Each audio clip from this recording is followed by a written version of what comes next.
పాత్రికేయులుగా తొర్ర రమేష్ గారు 1997 నుండి గ్రామీణ విలేకరిగా ప్రస్థానాన్ని ప్రారంభించారు. వార్తా, ఆంధ్రజ్యోతి, ముద్ర, నీలగిరి వార్తా దినపత్రికల్లో పాత్రికేయులుగా 2 సార్లు రవీంద్ర భారత్ లో ఉత్తమ పాత్రికేయ అవార్డు అందుకున్నారు.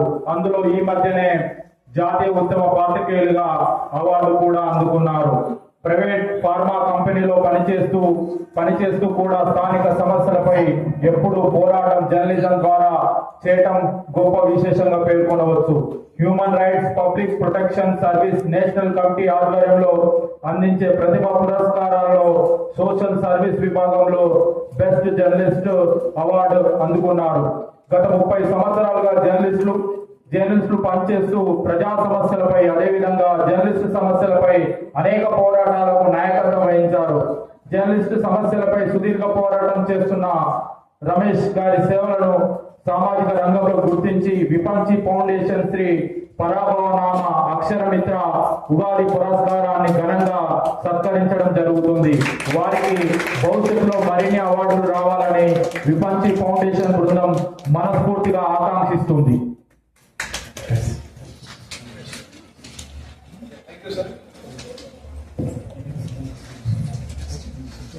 సామాజిక విద్యలో సామాజిక సేవలు అందించినటువంటి గౌరవ పత్రికలు అనేది ప్రజలు ప్రభుత్వానికి మధ్య మాదిరిగా పనిచేసే బాధ్యత పత్రికలకు ఉపయోగిస్తుంది.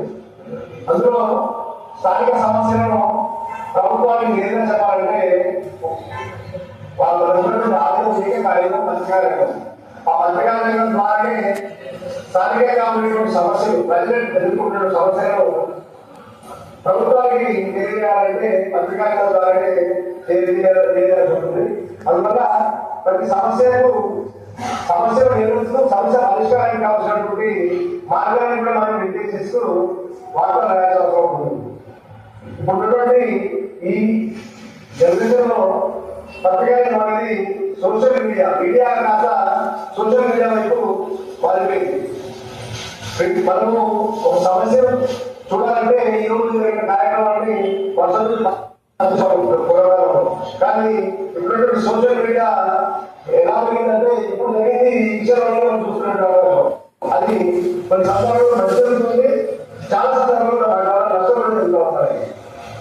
కానీ పత్రికా అనేది పురాణాలలో లాగా పత్రికలు చదివేటువంటి సంప్రదాయం అది గ్రంథాలయం గ్రంథాలయం ఉంటే వాటి పత్రికలు చదవాలని బయలుపెట్టేవారు.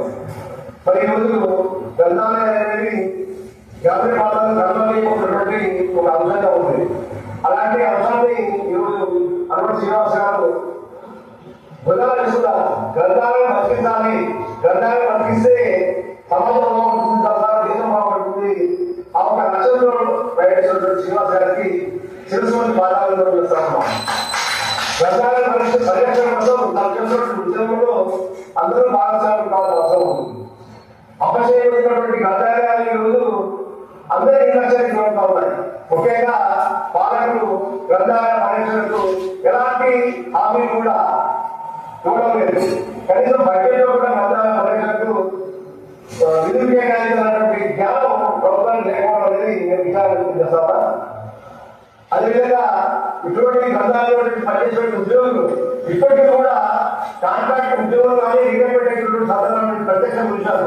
మా ఊళ్ళో నాకు తెలిసినటువంటి వ్యక్తి యాదగిరి స్వామి గారు, ఆయన గ్రంథాలయంలో జాబ్ వచ్చిన సందర్భంలో కాంట్రాక్ట్ బేసిక్ వచ్చింది.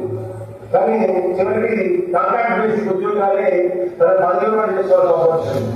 అంటే కనీసం గ్రంథాలయంలో పనిచేసేటువంటి ఉద్యోగులను పర్మిట్ చేయాలన్న ఆలోచన ప్రభుత్వానికి లేకపోవడం అనేది చాలా సిగ్గుపడే విషయం. ఇప్పటికైనా పాలకులు అధికార ప్రతినిధులు ఎవరైనా ప్రభుత్వానికి నిర్మించి గ్రంథాలయ పరిరక్షణ కోసం నడుపుతున్నటువంటి ఇలాంటి వ్యక్తులను ప్రోత్సహించాలి.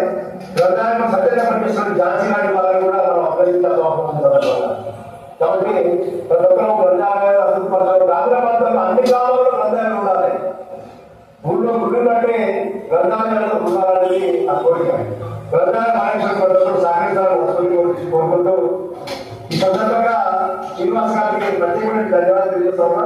వారిని గుర్తించి ఈ వేదికకి సంబంధించినందుకు వారి బృందానికి ప్రత్యేకమైన ధన్యవాదాలు తెలియజేస్తాం సార్.